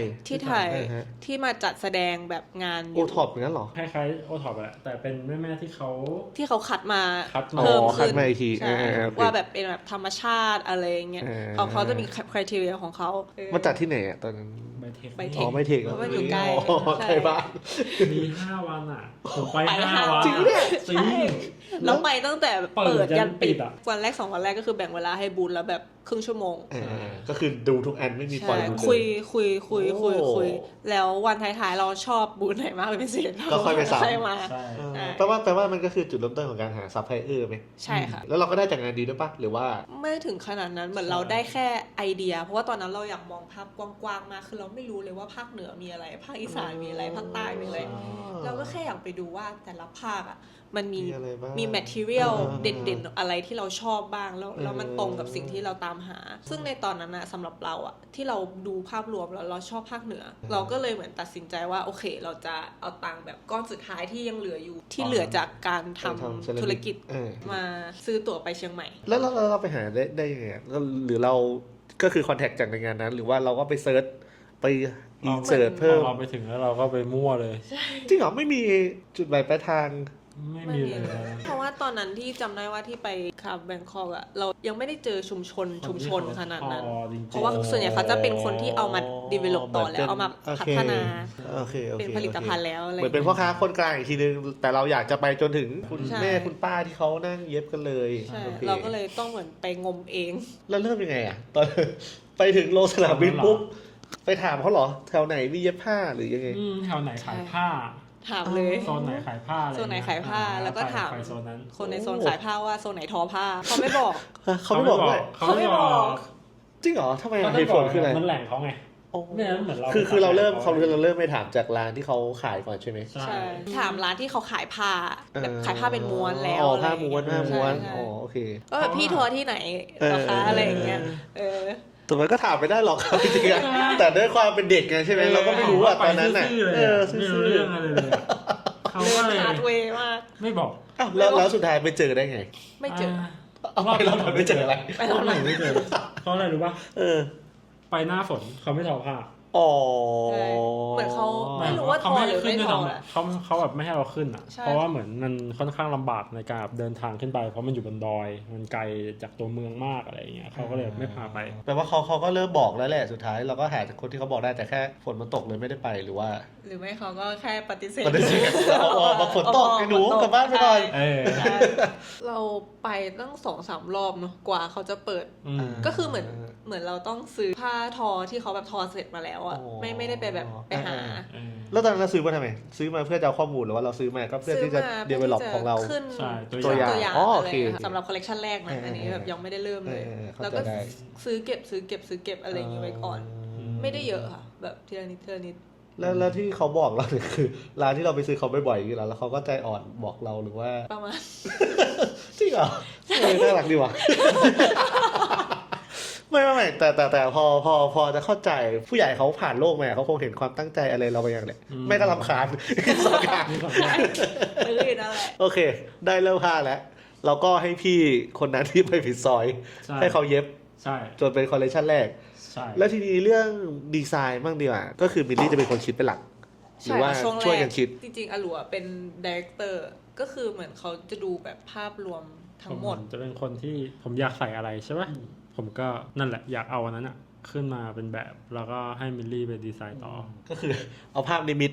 อ่า ที่เราเห็นโดยบอกมิลลี่อีกทีหนึง ใช่ มัน แล้วนี่ก็ มันเหมือนกับตอนที่เราเจอไอ้กางเกงกับกระเป๋าเนี่ยเหมือนกันเลยเหรอ ใช่ เป็นภาพที่นึกในหัวไม่มีวาดไม่มีอะไรออกมาด้วย ไม่มีผมวาดรูปไม่เป็น อลัวไม่เป็นจริงๆ แปลว่า คือสื่อสารได้อย่างเดียวแล้วเราก็ต้องแบบบอกดีเทลให้มิลลี่ว่าแบบอันนี้ถูก อารู อัน เห นี้ มือน ไม่ ตอนนี้ ไม่ อารูเหมือนเป็นเทพอะมิลลี่เหมือนเป็นร่างทรง ใช่ ใช่ป่ะ ใช่ ที่แบบต้องสื่อสารมา ใช่เลย อ ใช่ ย่าง เล นี้ ย อารูคือเทพแบบ ใช่ มาบอกนิมิตอีกที ทุกวันเนี้ยก็ยังเป็นอย่างนั้นอยู่ แล้วอยากรู้แล้วที่มิลลี่ทำมาตรงกับที่เราคิดไหมหรือว่ามันก็ไม่ได้ มันค่อยๆแก้นะ ช่วงแรกๆไม่ตรงแล้วก็ทะเลาะกันบ่อยมา ใช่ไหม ก ก็ตีกัน เพราะว่าอลัวจะชอบสั่งงานตอนที่เล่นเกมอยู่ ทำไมอะมันไส้เหรอเห็นว่างใช่ไหม ไม่ สั่งงานเลย เลยแบบว่าเหมือนจะแบบชอบว่าแบบอยากให้ทำอันนู้นไม่ก็ตอนขับรถหรือตอนอะไรสักอย่างที่ตัวเอง มันคิดได้ตอนนั้นพอดีใช่ไหม ใช่ โอเคเข้าใจ แต่ เข้า ตอ ใจ นแบบ ฟิล แรนดอมแล้วมิลลี่ก็ต้องแบบเหมือนทำงานตอนนั้นอะ อืม แล้วก็พอนั่งทำทั้งวันจนแบบแล้วก็มาคุยให้หลูบอกว่าโอเคแบบนี้ได้ไหมแล้วหลูก็หันมาจากจอเกมบอกว่าไม่สวย ก็เล่นเกมอยู่เหมือนกัน ใช่หันมาจากจอเกมบอกว่าไม่สวยอะแล้วมิลลี่ก็จะแบบก็มาทำเองสิอะไรอย่างเงี้ย พอคนทำอ่ะไม่ได้คนคิด ก็จะแบบว่าเชี่ยคุณจะไปรู้มึงเหรอ อะไรอย่างเงี้ยใช่ไหม แล้วก็อะไรอะหลูไม่ค่อยบอกแบบระหว่างทางว่าแบบไม่ชอบตั้งแต่ตรงไหนอะเหมือนจะรอให้เสร็จก่อนแล้วค่อยเอามาตีกลับอะไรอย่างเงี้ย หลุไอเดียมาแล้วก็ไปทำจนเสร็จแล้วก็กลับมาทีนี้ก็ต้องรื้อใหม่ ก็เหมือนคนแบบเพิ่งเคยทำงานด้วยกันครั้งแรกอะไรอย่างเงี้ย เข้าใจโอ้มันก็เริ่มจากศูนย์จริงๆอ่ะแบรนด์ ใช่ ศูนย์แบบศูนย์ตั้งแต่ ตีกันจนได้ดี ตั้งแต่หาอาหารหาวัตถุดิบกระบวนการทำงานมันก็ต้อง develop กันมาเรื่อยๆแล้วการที่อลูเรียน entrepreneur มามันช่วยอะไรตรงนี้ไหมหรือมันก็ไม่เกี่ยว จริงๆมันช่วยอยู่นะเพราะว่าเราได้ หรือว่ามันช่วยเป็นพาร์ทแบบพาร์ทธุรกิจไปแล้ว ใช่ พาร์ท ใช่ ขายไปแล้ว มัน ใช่ไหม ช่วยพาร์ทเรื่อง ช่วง ธุรกิจ ไอ้ มาก กระบวน ว่า การมันยังไม่ได้มี อืม เราไม่เคยผ่านมันมาก่อน เหมือนอย่างน้อยเราได้เรียนรู้เรื่องแบบพื้นฐานนิดๆหน่อยๆอะไรเงี้ยแต่ว่าสุดท้ายพอมาทำจริงใช่ป่ะแม่งไม่เหมือน ไม่เหมือนกันเลย ที่รีว้ ที่ได้ เข้าใจ ที่ได้ประสบการณ์จริงคือตอนนั้นที่ทำกงแล้วผมบอกว่าแม่งเหมือนโตขึ้นเป็น10 ปีอะ อืม ทั้งด้านความรับผิดชอบเรื่องระบบงานเรื่องอะไรอย่างเงี้ยคือคนละโลกเลย มันเหมือนเด็กโยนลงสระน้ำอ่ะว่ายไม่เป็นก็ตายอ่ะ มันคืออย่างนั้นเลย มัก็เลย ต ต้ อ อน ง นั้นอะใช่ แล้วก็อีกเรื่องหนึ่งที่อลูแบบว่าเก่งขึ้นมาได้มาก เพราะว่าอลูตามแม่เมลี่ไปทำงานแม่เมลี่เป็นนักธุรกิจก็คือแบบทำคอนซัลท์ทำอะไรเงี้ยต้องแบบไปเจอลูกค้าเจอเกี่ยวกับ นอก ส จากจะ ปา ตามลูกเขาไปเรียนคุณตามแม่ ยัง เขา ตามแม่ ทำงานนี่ ฝึกงาน แล้วนั่นคือวิธีการฝึกงานแบบครั้งเดียวของอลูที่เปลี่ยนชีวิตเลยจริ ตั้งแต่ ง เกิดมาผมไม่ คืออันนั้นมันเป็นช่วงฝึกงานจริงๆ หรือว่าเราแค่ ไม่ผม เรีย ไม่ นจบแล้ว เคยฝึกงาน กลับไป ๆก็แค่เหมือนขับรถเหมือนตอนนั้น ไปขับรถให้แม่ ว่างไงแบบว่าเรียนจบแล้วแบบตอนนั้นที่พักยังไม่ได้รู้ว่าจะทำอะไร ก็ไปเป็นคนขับรถให้แม่ เออ จริงเหรอ ใช่แล้วก็พา แล้ว แม่ มิลลี่อะมิลลี่ไปด้วยไหมไม่ได้ไป ไป อ๋อไปด้วยกัน เออ อ๋อ ก็แบบพาแม่มิลลี่ไปประชุมใช่ป่ะ ต่า แล้ ง วผ จั ม งห ก็ วัดอะไรอย่าง เอ เงี้ย อผมก็เข้าไปนั่งประชุมด้วย หนูเป็นกลายเป็นแบบ assistant กลายเป็นแบบมือขวาที่แบบว่า ที่แบบช่วยอะไรไม่ได้แล้วแม่ก็แบบหนูฟังนะนี่คนนี้อะไรอย่างเงี้ย เออ แต่รู้ไว้เอา เพราะว่าลูกไม่รู้เรื่อง รู้ไม่รู้เรื่อง มิลลี่เนี่ยธุรกิจไง โอเคเข้าใจอ๋อรู้โอเค เขาเหมือนเขาเก็ตกันนะ โอเค เหมือนเป็นมันเป็นเคมีที่ตรงกันแหละ เราคือขายของมาตั้งแต่เด็กอ่ะ อ่า คุณแม่ทำธุรกิจอยู่แล้วเขาก็จะเหมือนหัวคิดมันจะ อืม ซิงก์กัน แต่ถ้าแม่คุยกับมิลลี่น่าจะตีกันใช่ไหม ใช่ มันน่าจะฟิลประมาณนั้นเขาเลย ก็เอ็นดูว่าหรู เป็นลูกอีกคนหนึ่ง ใช่ เป็นเลขาด้วยซ้ ใช่ ำ แล้วฝึกงานกี่ปี 6 เดือนมั้ง ใช่ประ โอ้ มาณ 6 เดือน ห ก็ เดือน ก็ได้เรื่องอยู่นะ ก็ได้ทำที่มันเป็นจริงเป็นจังอ่ะมันได้ทำงานอ่ะ อืม ใช่ไหม เหมือนตอนนั้นจะแบบเป็นสาย observe มากกว่ามันอยู่ข้างๆแล้วก็ฟังว่าแบบวิธีการพูดอะไรอย่างเงี้ยเข้าหาผู้ใหญ่ สกิลตอนนั้นเราได้อะไรมาบ้างเรื่อง วิธีการพูดหลักๆเลย ก่อนหน้านี้ผมเป็นคนพูดน้อยมาก ไม่กล้าทักใครก่อน ไม่กล้าแบบว่าอย่างเจอพี่แมนผมไม่คุยด้วยนะ หมายถึงว่าเมื่อก่อน เมื่อก่อนผมไม่คุยด้วยนะมันคือสาเหตุที่ผมไปทุกงานเลยเว้ยอีเวนต์อ่ะแต่ผมไม่คุยกับใครเลย ผมแค่ แล้วทุกวันนี้คุยเริ่มคุยเรื่อง เริ่มคุยแล้วนี่แหละฝึกงานมา ฝึกงานว่าอะไรจะไปฝึกงาน ใช่ แปลว่าไอ้ฝึกงานนี่มันช่วงไหนอะช่วงพีเรียด ถ้าเผื่อมันเป็นช่วงเดียวกับที่เริ่มโลโก้เลยด้วยซ้ ใช่ ำมันคือช่วงนั้น มันก็ เลย คาบเกี่ยวกัน เพราะว่าช่วงเริ่มโลโก้ช่วงแรกที่มันไม่ได้มีใครรู้จักหรือยังขายไม่ได้อะตอนแรกเกือบเลิกไปแล้วด้วยซ้ำ เอาง่ายๆมันเจ๊งไปรอบนึงแล้วโลโก้ ใช่ ตอนปล่อยคอลเลคชันแรกอะ เกือบเจ๊งไปแล้ว เจ๋งอะไรที่เราบอกว่ามันคือจริง ก็ผมปล่อยคอลเลคชันออกมาใช่ปะตั้งใจทำกันมากรีเสิร์ชกันมาปีนึง แบบทำงานกันหนักพอปล่อยออกมาปุ๊บแม่งขายได้0 ตัว คอลเลคชันแรกส่วนตัวในระยะเวลาเท่าไหร่ 6 เดือน 6 เดือน โอ้เพราะอะไรอะเรา เพราะเราไม่เอาตัวเองออกมาเลย เราขายใน IG ใช่ปะ ฮะ ทุกอย่างที่เป็นเขาเรียกว่าอะไรอะ ทุกอย่างที่อยู่ฝั่งแบบที่มันจะทำให้ขายได้อะ ไม่เอา ไม่เอา ถ้า ผมไม่เอา อันนี้อยากถามพี่หมดหน่อยทำไมถึงไม่ชอบเรียกว่าอีคอมเมิร์ซแพลตฟอร์มแล้วกัน อ่ะ ใช่ ผู้ชื่อแบรนด์เขาไม่เขาไม่เป็นแล้วหรือเขามาด่าเรา ไปแล้วด้วย โดยปกติอะเวลาคนที่ซื้อของในแบบไม่อะไรนะอีคอมเมิร์ซแพลตฟอร์ม พี่แพลตฟอร์ม เขาจะซื้อของถูกกัน อ่า อย่างผมอะ personally เลยผมจะเข้าไปหาเพื่อหาของถูก ที่มันมี ใช้ โค้ดลดโอเคเข้าใจ ทีนี้ของผมอะมันไม่ได้ทำมาเพื่อขายถูก แล้วมันก็จะไม่มีโปรลดมันจะไม่มีวันดับเบิลมันจะไม่มีอะไรอย่างเงี้ยผมก็ไม่ได้ต้องการ ทีนี้ผมเข้าไปมันเหมือนมันต้องไปอยู่ภายใต้อะไรอย่างนั้นไม่โอเค ถูก มัน ใช่ ต้องไปอยู่ภายใต้ระบบที่เขาสร้างขึ้นมา ใช่แล้วสุดท้ายถ้าเราไม่ลดก็ขายเพราะพี่เคยลองตอนแรกอ่ะเคยลองอยากรู้ว่ามีแต่คนบอกว่าลองลงดิขายขึ้นพี่ใช้พี่ว่าลองไหนลองลงไปดิแต่ว่าเราจะไม่พูดถึงมันเลยนะก็ไม่มีคนซื้ออยู่ดีไม่มีส่วนลดไม่มีอะไรมีมาแค่แบบน้อยอ่ะหลักหน่วยอ่ะตัว2ตัวอะไรเงี้ยก็แล้วพอได้ปุ๊บพี่มาดูหลังบ้านมันหักไปเยอะมากเราคิดว่าแบรนด์เราทำมาเขาไม่ได้ถ้าเราไม่ได้ทำอะไรมันก็ขายไม่ได้อะนึกออกไหมแต่เรากลายว่าเราไปเหนื่อยโปรโมทเพื่อที่ให้คนไปซื้อในแพลตฟอร์มซึ่งเขาก็ได้เงินเขาก็คงเหนื่อยทำแพลตฟอร์มขึ้นมาแหละแต่พี่แค่มองว่ารายได้ที่มันหักไปมันไม่แฟร์สำหรับเราพี่ก็ตอนทำแบรนด์ก็ฝ่าฟันกันเรื่องนี้ทุกคนบอกว่าลงช้อปปี้ดิทำไมไม่ลง Lazada แต่พี่ก็ดื้อไม่เอาจะทำเว็บจนสุดท้ายมันเป็นเรื่องดีด้วยซ้ำพี่มองหลายแบรนด์พอไปลงในนั้นน่ะคนติดแล้วแพลตฟอร์มขึ้นต้องมาแบบขออนุญาตขึ้นราคาเพื่อเพราะว่าแพลตฟอร์มขึ้นราคาแต่ถ้าเกิดเราเป็นเว็บของเรามันยั่งยืนกว่าใช่เราก็พยายามมองแบบภาพกว้างด้วยแหละว่าเราไม่ได้อยากขายแค่คนไทยอ่ะเราอยากไปโลโก้ตั้งแต่แรกตั้งแต่คืนนั้นเลยปะที่คุยกันใช่โอ้นิมิตอันก้อนไกลของเราชอบว่าเรามองภาพแบบโกลบอลแต่แรกโอเคไหนๆพูดถึงเรื่องราคาพี่เข้าเรื่องนี้เลยแล้วกันเคยดูปาเต้ปะเขาจะมีแบบคำถามนี้ผมจะไม่ถามก็ไม่ได้นะครับเคยดูว่ามันคือเรื่องราคาเนี่ยแหละทำไมถึงขายแพงแบบนี้มันมีคนคอมเมนต์แบบแรงอ่ะลองแชร์จริงๆมันมีหลายประเด็นนะเรื่องราคาเนี่ยประเด็นแรกๆมันก็คือเรื่อง material เรื่องอะไรอย่างงี้ใช่ไหมเรื่องเวลาเรื่องจำนวนด้วยเราจะไม่สามารถทำเหมือนโรงงานได้อะที่เขาจะขายเขาเรียกอะไรธุรกิจมันจะมีแบบเขาเรียกว่าขายวอลลุ่มอะเน้นถูกแต่ว่าต้องแบบเป็นแสนเป็นคือจริงๆแล้วเหมือนคนเข้าใจเหมือนกลับกันว่าแบบเจ้าเล็กจริงๆต้องขายถูกแต่จริงๆแล้วต้นทุนของเจ้าเล็กอะมันแพงกว่าเจ้าใหญ่เยอะมากๆถูกเป็นบางทีเป็นแบบหลาย10 เท่าเพราะว่าเราไม่สามารถไปแข่งเรื่องจำนวนกับเขาได้และหลายๆอย่างมันต้องควักต้องควักจริงๆใช่แต่เราก็แลกมาด้วย quality ใช่ไหมที่เราก็ต้องมาดูเองใช่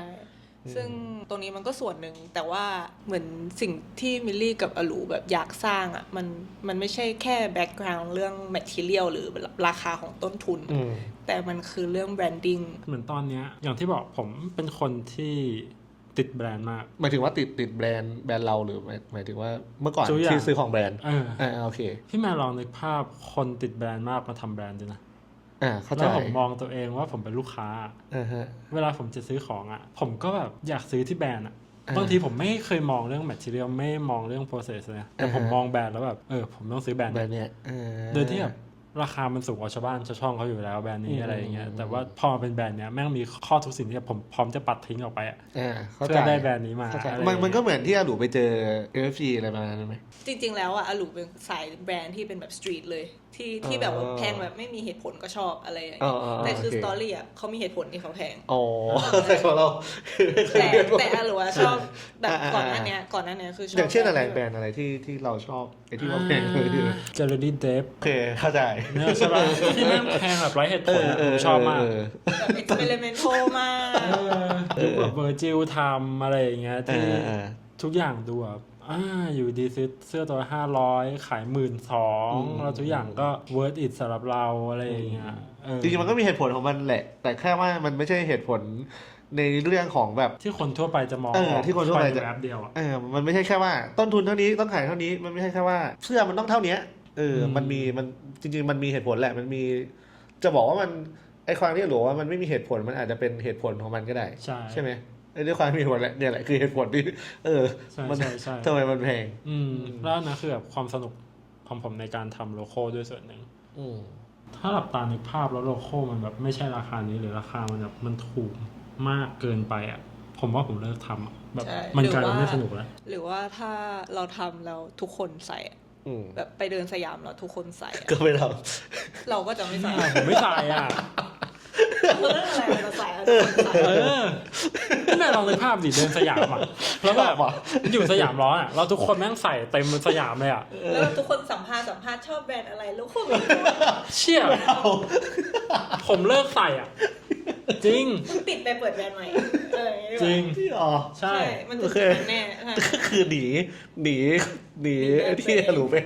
แปลว่ามิลลี่ก็เริ่มซึมซับแล้วดิใช่มิลลี่เริ่มซึมซับก่อนมิลลี่ไม่ได้เป็นอย่างนี้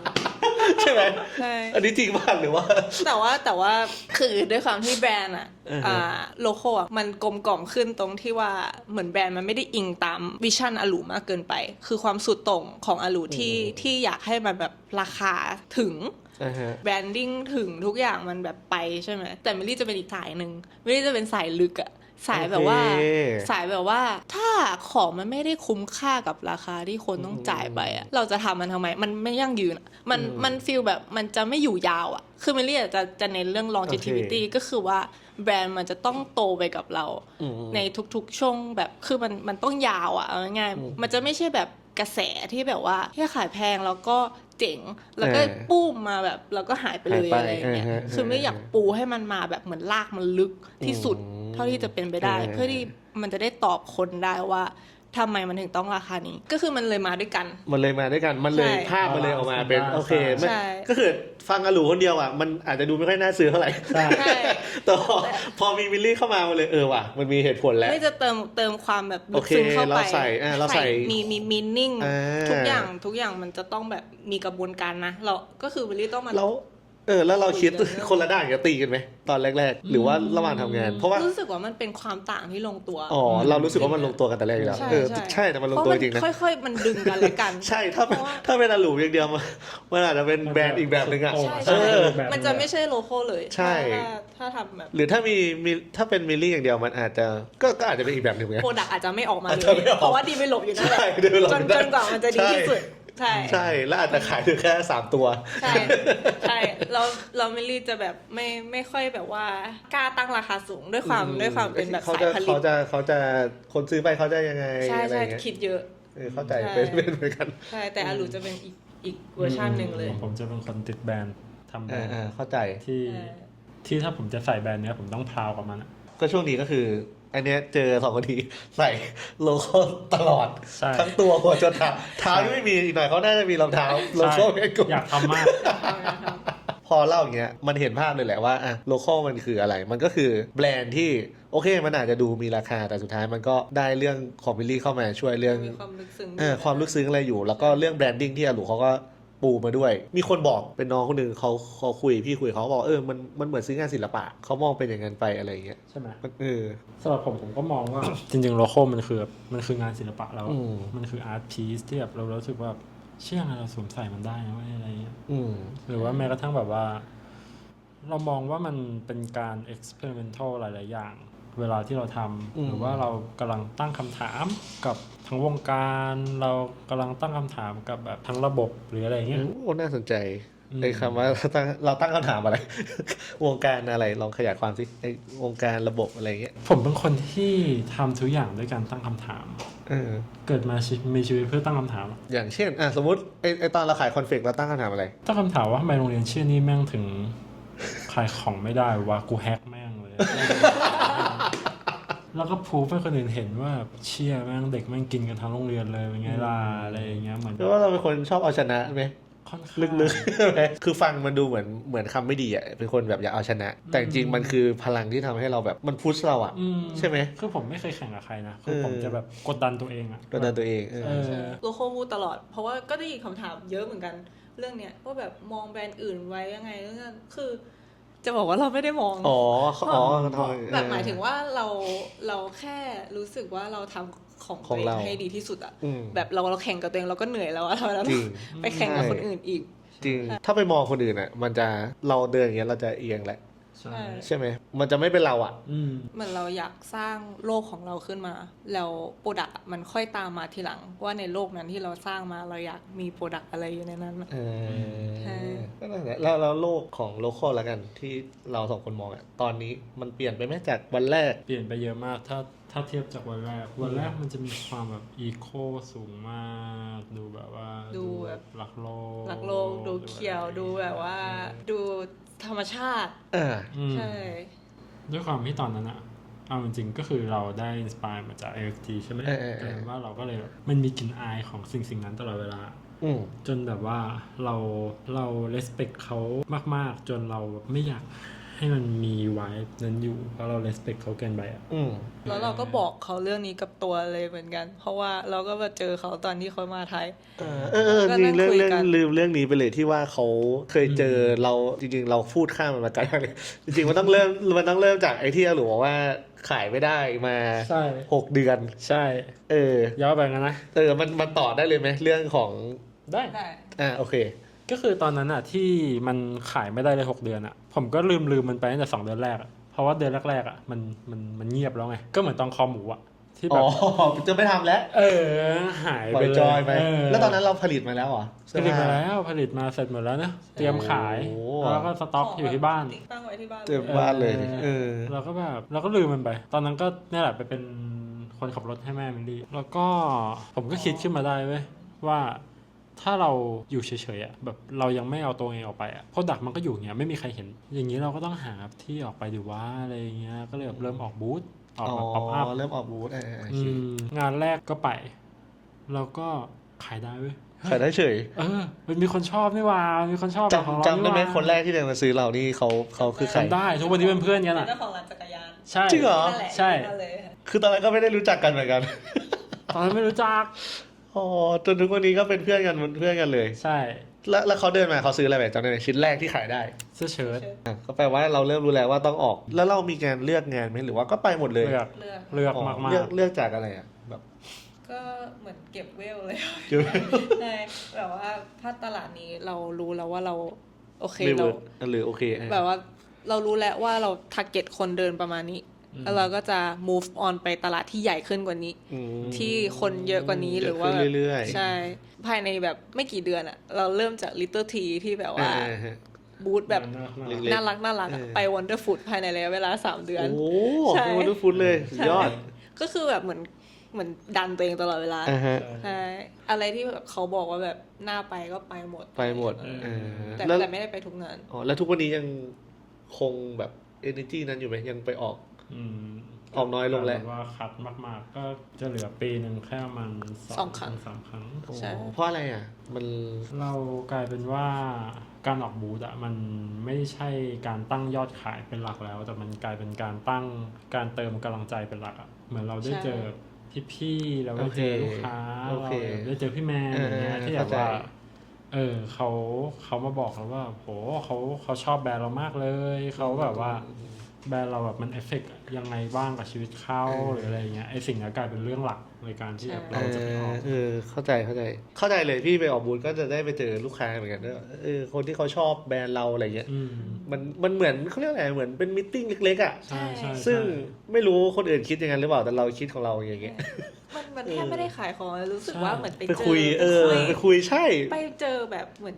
ลูกค้ากลายเป็นเพื่อนกลายเป็นเพื่อนที่แบบนัดตีปิงปองกันหรืออะไรคือกลายเป็นเห็นชอบไปตีปิงปองอยู่เห็นลงสตอรี่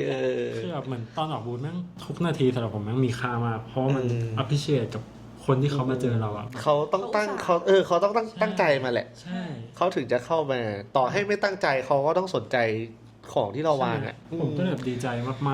กๆ แล้วก็เราก็จะพยายามแบบอยู่เองทั้งสองคน ใช่ แบบไม่ได้จ้างใครมา ที่เคยเล่าไปเจอพี่เคยไปเจอตอนงานอะไรวะเบสบายมั้งเอ้ยไม่ใช่เบสบายสิเราเพิ่งไปเจอกันรอบแรกอ่ะพี่ไปไม่เจอคนเห็นร้านเชื่อร้านนี้ไม่ขายหรอวะตอนแรกไปดูหมวกที่หมวกผูกๆอ่ะเห็นหมวกแล้วก็หยิบดูเลยก็เลยกลับบ้านแล้ววันนั้นก็ไม่อะไรแต่ว่าไปตามIGไว้แล้วก็เพิ่งมาเจอล่าสุดเจออาหลูมาทักรองเท้าสวยนะครับรุ่นนี้ใช่ไหมตอนแรกเราก็แล้วก็เห็นมิลลี่อยู่ข้างในคงแบบเขาจ้างเด็กมาเฝ้าร้านอ่ะเฝ้าบูธอ่ะ เราคุยกันอ๋อเป็นเจ้าของแบรนด์เด็กมากจริงตอนแรกเห็นแบบคือด้วยความที่แบรนด์อันเนี้ยที่พี่มองตอนแรกคือมันนั่นแหละมันดูมีประสบการณ์อ่ะมันไม่ใช่แบรนด์ที่คนยุคนี้จะทำเอาอย่างนี้ดีกว่าไม่ใช่แบรนด์ที่คนส่วนใหญ่จะทำด้วยก็คือพี่ก็มีมโนภาพที่หลุดนะครับเจ้าของแบรนด์มันต้องเป็นอย่างนี้ วัยกลางคน ต้องแบบใช่ต้องแบบต้องหนวดเฟิร์มอะไรอย่างเงี้ยต้องแบบมีอายุหน่อยรอยสักอะไรเงี้ยตอนเจอโทรข้ามหมดเลย จริงมันคือนั่นแหละอันนี้ที่เล่าแชร์จริงๆเคยเล่าให้อาหลูกับมิลลี่ฟังแหละตั้งแต่เจอกันครั้งแรกอยากรู้ที่อาหลูกับมิลลี่เคยเล่าอ่ะที่เจ้าของแบรนด์เขามาเจอมันเขามาเจอได้ไงมันน่าจะเป็นจุดเทิร์นที่ทำให้เราเริ่มเป็นที่รู้จักใน global ด้วยปะต่างประเทศเหมือนตอนนั้นไซต์ที่เป็นเจ้าของสตอรี่ใช่ป่ะเขามาไทยแล้วผมว่าติ่งจัดอยู่แล้วใช่ไหมผมก็แบบไม่มีเลยจะเสียว่าอยากแบบ DM ไปตอนนั้นจำได้เลยขับรถอยู่หน้าแถว M Sphere ตอนนั้น M Sphere ไม่เปิดผมก็ DM ไปเลยเพราะแบบชอบมากแบบว่าแบบเหมือนระบายความรักอ่ะเข้าใจพิมพ์ยาวเลยรักก็ติ่งใช่แล้วแบบไม่ถึง5 นาทีอ่ะรถยังติดอยู่ตรงที่เดิมอยู่เลยไซเขาก็ตอบเว้ยแล้วผมก็แบบเขาตอบไวมากตอบยาวด้วยแล้วยาวกว่าที่ผมพิมพ์แล้วผมแบบโอ้โหตอนนั้นแม่งเกือบรถชนอ่ะแบบช็อกอ่ะฟินอ่ะบอกผมแม่งตูดแม่งจะลงไปถึงคันเร่งแล้วอ่ะตอนนั้นอ่ะไหลไม่ไหวอยู่เลยปะอยู่ด้วยกันตอนแรกคาดหวังไหมเขาจะตอบไม่คาดหวังก็แค่อยากนะหรือตอบแค่โอเค thank you ก็ดีใจแล้วตอนนั้นแค่มีแชทเขาอยู่ใน DM อ่ะแบบหมายว่ามีชื่อเขาอยู่ใน DM ตอนนั้นเขาตื่นเต้นมากแล้วอ่ะไม่เคยทำอย่างนี้มาก่อนนะไม่เคยทักผมไม่เคยทักไปหาใครเลยมันคงเป็นความชอบที่แบบชอบจัดอ่ะเพราะว่าตอนนั้นเขาอยู่ไทยแล้วแล้วเราไปเจอกันได้ไงพอทักเสร็จปุ๊บรอบแรกยังไม่ได้เจอรอบแรกเขาบอกว่าพอดีเขามาแวะมาที่กรุงเทพแป๊บเดียวแล้วเขาแบบต้องขึ้นไปเชียงใหม่ต่อเลยอะไรตอนนั้นอ่ะผมก็เลยแบบโอเคไม่เป็นไรแบบรอบหน้าก็ได้อะไรเงี้ยแต่ก่อนตอนนั้นอ่ะเขาเข้ามาส่อง IG ผมแล้วหน้า IG ผมอ่ะแปะโลโก้เมดกู๊ดอยู่ไงโอเคแล้วเขาได้นับโปรไฟล์เขาเข้าไปส่องเลยใช่แล้วเขาก็บอกว่า oh I see you have a brand looks cool อะไรเงี้ยเขาก็แบบเข้ามาส่องแล้วก็แบบชมแล้วก็แบบโอ้โหลอยเลยใช่คือเราไม่ได้ว่าจะเอาให้เขาดูด้วยใช่ไหมไม่ผมแค่อยากพูดความในใจที่ชอบเขาเฉยๆอะไรอย่างงี้แล้วเขาแชร์ให้เราได้ไงรอบ2ที่เขามาไทยรอบ2ตอนนั้นเขายังไม่มารอบ2ด้วยเขาแล้วคือหลังจากนั้นเราคุยกับเขาอยู่เรื่อยๆหรอหรือว่าก็มีทักหลังจากนั้นเขาก็มาทักมาบอกเพราะว่าตอนนั้นไอ้วันนั้นอ่ะเขา for IG ผมมาแล้วเขาก็ทักมาบอกว่าเดี๋ยวเขาจะมาไทยอีกรอบนึงอะไรป่ะมาถ่าย ASIC ที่เขาคอลแลบกับ ASIC คือเมื่อปลายปีที่แล้วป่ะหรือต้นปี ปี เออ ที่แล้ว จำได้ที่เขาเท่าไหร่ ใช่ สิ ใช่ โอเค แล้วเขาก็บอกเขามีเวลาแบบอยู่กรุงเทพแบบนึงอะไรเงี้ย อืม เหมือนมิลลี่กับอลูก็บอกเขาไปว่าแบบเรามีของจะให้อยากได้แบบเขียนการ์ดขอบคุณอะไรคือแบบแท็กอะไรให้เรียบร้อย แล้วก็ไม่ได้ไปเจอกันที่จตุจักรจำได้ว่าวันนั้นคือวันที่แผ่นดินไหว โอ้ยตลกอ่ะ ใช่แล้วจตุจักรใกล้มาก แต่จตุจักรก็ยังเปิดอยู่ โอ้โห แล้วเขาก็ไปเดิน เยอะ Amazing เลย เราอยู่ตอนที่มันถล่มปะ ไม่ได้อยู่ ก่อน เหมือน หรือหลั มั ง นเป็นอีกวัน มัน หนึ่ เป็ ง น นะ วันหลังจากที่ วันหลัง ถล่ม จากอีกวัน อ๋อถล่มไปแล้ว ใช่ โอเค ใช่ แล้วเรานัดเจอเฉยหรือว่าแบบเดี๋ยวฉันพาช้อปปิ้งอะไรไหมหรือไง ก็นัดเจอนั่งอยู่หน้าร้านแตงโมปั่น แตงโมปั่น แล้วก็นั่งคุยกันแบบกลายเป็นว่าตอนเจอกันครั้งแรกอะอลูคือเป็นใบ้ไปแล้วอลูแบบ ผม เหมือน ช็อกเว้ย เหมือนวิญญาณออกจากร่าง เออ แล้วก็ปล่อยให้มิลลี่คุยอยู่คนเดียว ตั้งแต่เกิดมาผม แต่ว่า ไม่ อา รู้ ลู เป็นอีก คื คน อ ไง แต่คือจริงๆคืออาลูเป็นคนที่ชอบ ชอบ ใช่ไหม ใช่ มิลลี่ก็คือก็ชอบด้วยแหละแต่ว่าไม่เลเวล ไม่ ไม่เท่า ขนาด ไม่ขนาดนี้เป็นใบ เออ แล้วได้คุยไหมเขาวันนั้น คุย อ๋อ แต่ว่าไม่ได้คุยแบบไม่ได้คุยเยอะเท่าที่คิดอะ คุยน้อย ก็คือแบบไปแล้ว ให้ เห็น คุย ว่าแบบ เหมือนโด ช็ น อกอะ สัมภาษณ์มากกว่าเหมือนเขาอะสัมภาษณ์เรามากกว่า เราไปคุยกับเขาเหมือนนั่งแบบ เออ เขาก็แบบถามนี่แหละว่าเริ่มทำได้ยังไงเป็นแฟนกันเหรออะไรอย่างเงี้ยแล้วก็ สัมภาษณ์ก็เรื่องแบรนด์ ใช่ เป็น เรื่ ห อ ลั ง ก แบรนด์ค่ะแล้วเขาก็บอกว่าเนี่ยเขาผลิตที่ไทยนะรู้ใช่ไหมอะไรอย่างเงี้ยวิลลี่ก็แบบโอ้รู้ค่ะอะไรอย่างเงี้ยเขาก็บอกว่าเอาแรงไหมเนี่ยเดี๋ยวส่งให้เลยคอนแทค ใช่เขาส่ง คนที่ผลิตผ้าให้เขาคนที่ จริงปะเนี่ย ใช่ ใช่ แล้วเขาส่งให้จริงๆเหรอ ส่ง เขาบอก เขาแล้วเขาไม่กลัวเราแบบ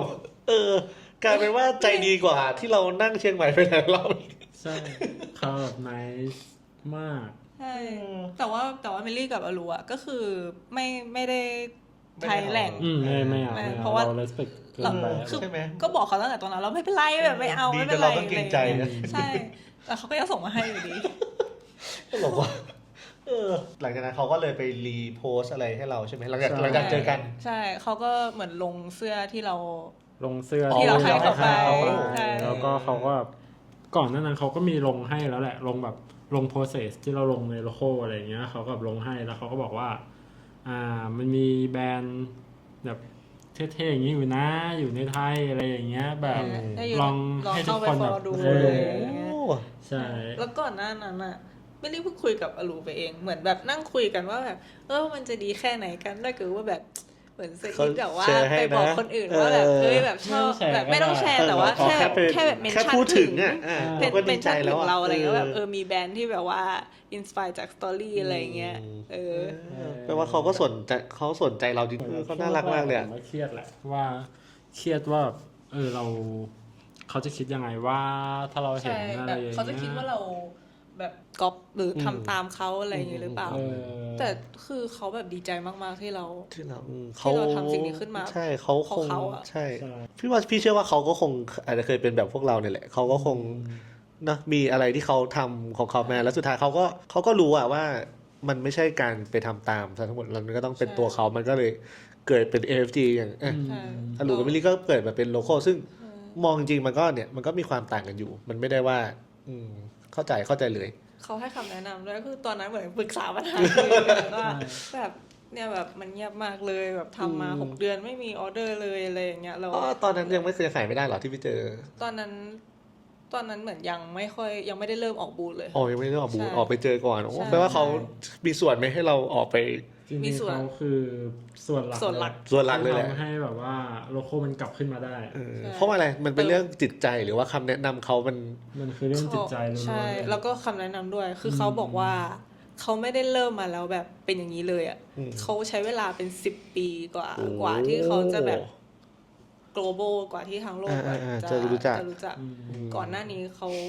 ก็คือเหมือนเราเหมือนกันคือเขามีสเตจที่แบบล้มลุกคลุกคลานเหมือนกันอะไรเงี้ยมันไม่ใช่ว่าแบบมันจะ ใครมันจะเกิดมาแล้วนะ ใช่ ก็ถูก เขาบอกว่า2-3 ปีแรกเขาทำอยู่โปรดักต์เดียวคือเสื้อเชิ้ต ใช่ มันเป็นปีที่ยากที่สุดคือแบบช่วง 2-3 ปีแรกอะไรเงี้ย เข้าใจมันน่าคงเขาเรียกอะไรเป็นช่วงมันคงเป็นช่วงเรียนรู้หลายๆอย่างแหละเรื่อง ใช่ โปรดักต์เรื่องกระบวนการทำงานของเราด้วย2 คนใช่ไหมมันแปลว่าที่หนูบอกแหละมันคงเป็นเรื่องทางใจซะมากกว่า ใช่ ใช่ เนอะเราทำมาพี่ว่ามันคงรู้สึกดีกว่าขายได้มั้งระหว่างที่เรียกว่าคอแรกขายหมดภายใน1 เดือนกับได้เจอ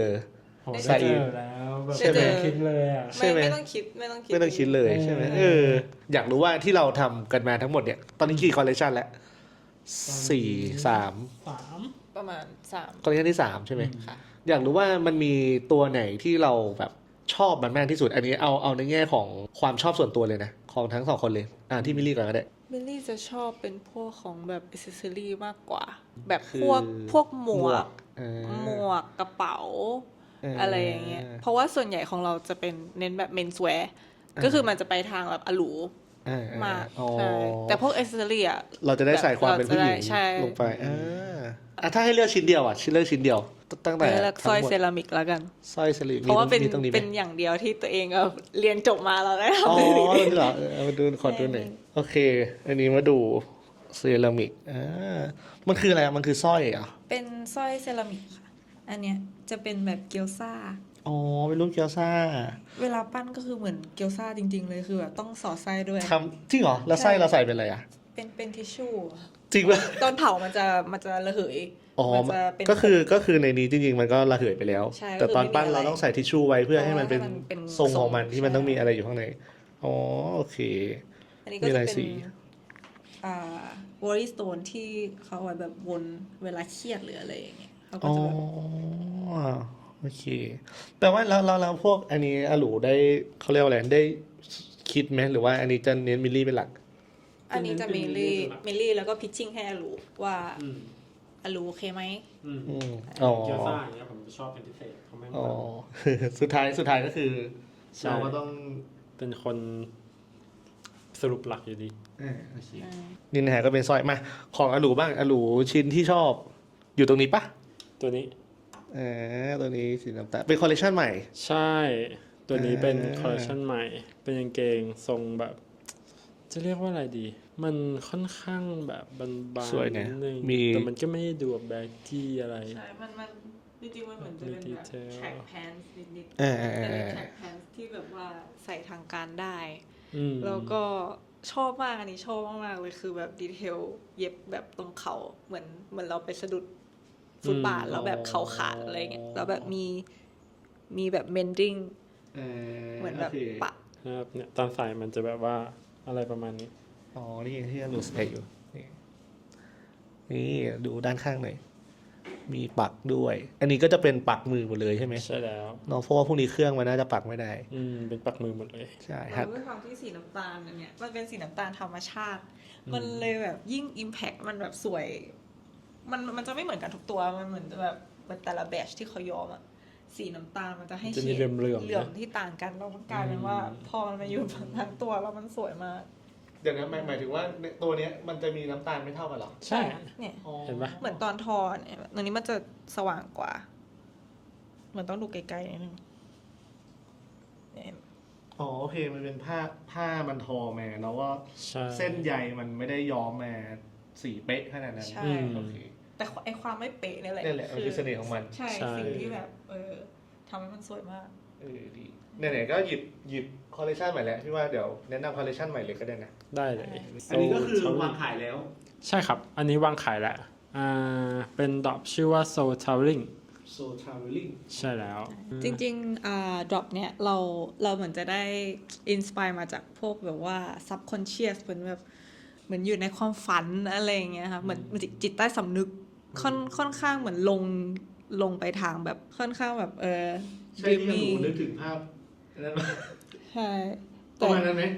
นิด ใช่ แต่ว่า drop 2 ที่เราเพิ่ง drop ออกมาเลยอะเราดึงคนกลับมาจากความฝันนั้นอะ คือดอกนี้ดึงเข้ามาจากความฝัน ใช่ก็คือ ดอกแรกที่จะเป็นที่ไปถ่ายที่เป็น ใช่ ผา ใช่ ใช่ ใช่ เหมือนได้ไปเที่ยวแบบ soul traveling ก็คือเหมือนแบบเหมือนจริง ๆ แล้วตัวอาจจะอยู่ที่เดิมแต่ว่า จิต จิตใต้สำนึกคือแบบไปเที่ยวแล้วอะไรอย่างเงี้ย แล้วพอดรอป2แล้วก็ bring back to reality ก็คือเหมือนแบบตื่นมาเจอความเป็นจริง ซึ่งความเป็นจริงก็คือแบบมันจะมีความ เรียวมาก real ขึ้น มีความแบบว่า ใช่ อยู่ในเมือง city life แบบว่ามีความแบบ homeless อ่า คอนิดนึง ใช่ โอเคมาเริ่มกันเลยอ่ะมีไอเทมอะไรบ้าง ไฮไลท์จริงๆก็ไฮไลท์ทุกอัน แต่ว่า อันนี้คือเป็นอันนี้เฉพาะดอกสองใช่ไหม ใช่ โอเค อย่างดรอปนี้ก็จะมี โอ้โหสวย หมวก เป็นแบบ bucket hat อืม แล้วก็จะมีแบบดีเทล อันนี้ที่ว่าเป็นอะไรนะที่ เป็นจริงๆมันคือ money clipper ใช่ มันนี่คือ ค่ะ ฮะ เป็นที่หนีบเงินเป็น อืม สเตนเลสเราแต่ว่าเราอะอยากเอามาเป็นดีเทลของหมวก ไอ้ที่หนีบมันคือปกติมันอยู่กับอะไรอ่ะ มันจะอยู่แบบกับมันจะใช้แทนกระเป๋าตังค์มันเวลาแบบเอาไว้หนีบเงิน อ๋อ หนีบบัตร หนีบเปล่าๆ หนีบบัตร เลย ใช่ โอเคนึกออกแล้ว แต่อันนี้เราเอามาเป็นแบบดีเทล แล้วมันหนีบเงินได้ไหม หนีบไม่ได้ละเพราะว่าผมเย็บไปแล้ว ใช่อันนี้คือเย็บติดเลย โอเค อืม ก็เป็นดีเทลแล้วกัน ใช่ เป็นดีเทลตกแต่ง แล้วก็รูดได้อะไรอย่างเงี้ยแล้วก็จะมีอีกสีนึงก็คือสีนี้สีที่ผมใส่อยู่ โอเคนี่ก็สวย คนละฟีลลิ่ง ใช่ ใครที่ชอบลายแบบน่ารัก อันนี้ผู้หญิงน่าจะชอบไหม ไอตัวปีกหมวก อือฮึ จะดัดได้ ลองดู อ๋อ แบบใส่เป็นเหมือนลวดอะไรอย่างเงี้ย ใช่ โอเค อืม ดีเทลนี้ลายปัก เหมือนพวกเขาเรียกว่าอะไรนะเสื้อผ้าญี่ปุ่นอ่ะ อ่า ที่ รียก เขา ว่าอะไรอะ เป็นแบบซ่อม เออ ชิบูริอะไร ชิบูริใช่ไหม แต่เหมือนแบบจริงๆอ่ะอินสปายที่ผมชอบณข้อนี้ขณะที่แบบกำลังดีไซน์อยู่อ่ะคือผมอินกับอะไรโฮมเลสมากอะไรแบบขาด โอเค ขาด โอเค จริงๆคือมาจากสิ่งนั้น ใช่ เพราะว่า คือแบบอะไรขาดอะไรแบบเย็บจนแบบมันกระหน่ำไปหมดแล้วหรืออะไรอย่างเงี้ยแบบ เหมือนถ้าเสื้อไม่ขาดแล้วหนูไม่ใส่ ใช่ จริงๆ ตั้งแต่ต้นปีมา เสื้อตัวไหนผมไม่ขาดนะ ผมไม่ใส่อะแบบ เออ เสื้อยืดตัวไหนขาดชอบมากแบบ ตัวนี้แหละ วันนี้ โอเค มันเลยเป็นที่มาของหมวกคอลเลคชันนี้มันเลยมีความโฮมเลสมากขึ้น ใช่ใช่ มัน ใช่ ก็เลยเหมือนเราใส่ความแบบแพทช์ อืม ความ แพช มีแบบเนี่ยมีแบบเย็บขาดหรือว่าพวกถ้าเป็นแบบว่าดีเทลฮูดี้ก็จะมีพวกแพทช์เวิร์ก มาที่ฮูดดี้ต่อเลยก็ได้ อืม อันนี้ที่มินนี่ใส่ก็จะมีแบบดีเทลแพทช์เวิร์ก โอเค มันก็จะมีความแบบความเย็บตัดแปะ ใช่ แต่ว่าตัวที่ มีกี่สีครับ มี มี สา สาม ม สี สี ตัวที่อารูชอบที่สุดแบบเป็นแบบ personal favorite ก็คือสี คืออันนี้ ทำไมล่ะทำไมถึงสีนี้มัน ผมเป็นคนชอบอะไรสีอยู่แล้วอ่ะ ชอบความแบบสีสัน ใช่แล้วแบบสองสีนี้มันดูแบบเป็นสีที่ตัดกันอ่ะ แล้ว อันนี้คือมันใส่ได้สองด้านใช่ไหม ถูกต้อง ใช่ไหม เป็น reversible ให้ดูตรงซิป เห็นดีเทลปะ มันเป็นสีเหลืองใช่ไหม ใช่ อันนี้ก็คือตั้งใจซ่อนสีนี้ไว้ ถูกต้อง อ๋อโอเค อันนี้มันจะลิงก์กับตรงนี้ ใช่แล้ว อย่างอันนี้ก็จะเป็นข้างในสีม่วง สีม่วง อ๋อโอเค ก็จะมีซ่อนซิปสีซ่อนไว้อีก ใช่ใช่ใช่ ดีเทลโอเค ข้างในก็จะเป็นผ้าแบบเดียวกันกับฮูดดี้นี่ ข้างในคือมันเป็นลายเดียวกัน ใช่ โอเค ข้างในก็คือทุกตัวจะเป็นสีนี้ แต่ว่า ใช่ สีด้านนี้จะต่างกันเนาะ จะมีสีม่วง สี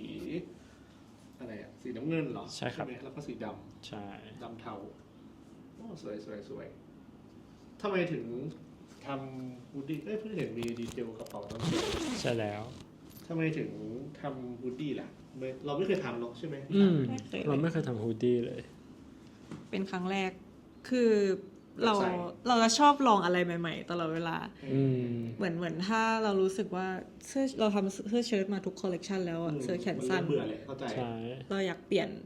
มันด้วยความที่เราใส่เสื้อผ้าเราเองด้วย พี่จะเป็น ใช่ เราจะเลือกซื้อเสื้อผ้าเรามีแต่เสื้อผ้าแบบเนี้ยเราอยากมีแบบอื่นบ้าง ใช่ ใช่ไหม แทนที่เราจะไปซื้อ เราก็ทำของเราเองเลย ใช่ใช่เป็นเหมือนกันโอเคมีไอ้นี่แล้วแจ็คเก็ตกางเกงเมื่อกี้ดูไปแล้วกางเกงก็มีสองสี ใช่มีสองสี สีดำกับสีน้ำตาลแล้วก็ตัวนี้ อันนี้จะเป็นจากดรอปหนึ่ง อ๋ออันนี้เป็นดอกแรก ใช่ อันนี้เป็นดอกแรกคอลเลคชันเดียวกัน ใช่แล้ว ที่ว่าอะไรนะอยู่ในความฝัน ใช่เป็นแบบจิตใต้สำนึก อืม ใช่ แล้วเสื้อเชิ้ตมันเขาเรียกว่าอะไรมันมีความต่างกับเชิ้ตที่เราทำมาไหม ตัวนี้จะทรงเดียวกัน แต่ว่าเราจะเพิ่มดีเทล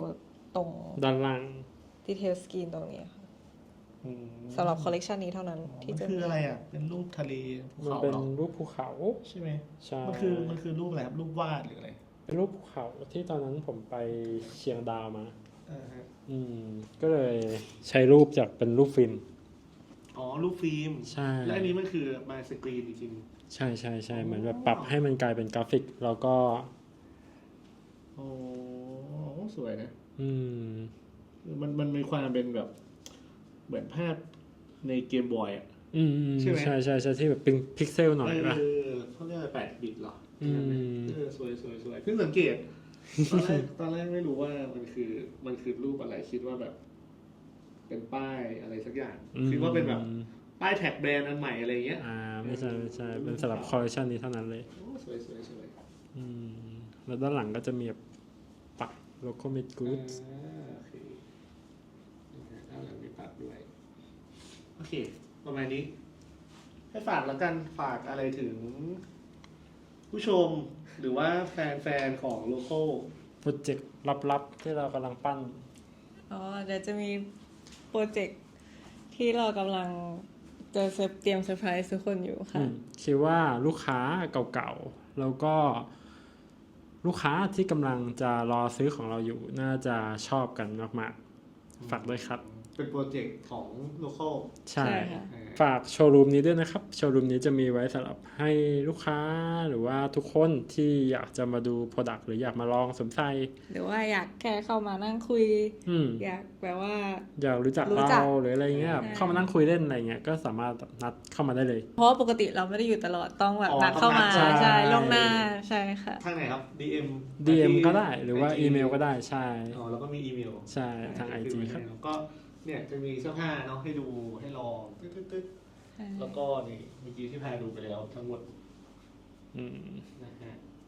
แล้วก็ทางเข้าอาจจะลึกลับนิดนึงต้องนั้นด้วย เป็นโชว์รูมลับ โชว์รูมลับโอเค ขอบคุณครับ ขอบคุณครับ